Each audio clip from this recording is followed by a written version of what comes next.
பேசிவிட்டாரு. நேற்று வாழைப்பழம் கரண்ட் வாழைப்பழம் அங்கே போய் வாழைப்பழம் ஊர்னு சுருக்குன்னு சொல்லிட்டு எனக்கு அரிசி இல்லை அப்படின்னு. அதான் அரிசி இல்லைன்னு மத்தியானம் சொல்லிவிட்டேன்.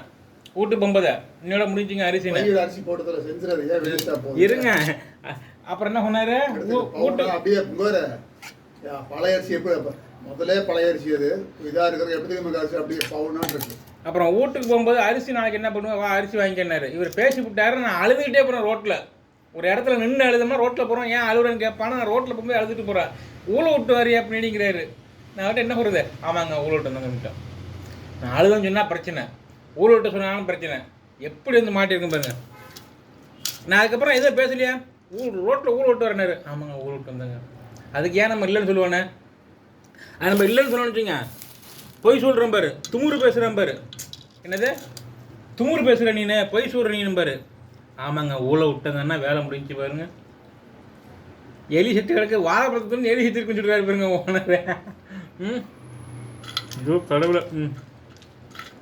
முன்னாடி எலி கிடக்கா பார்த்தீங்களா அப்படிங்கிறாரா.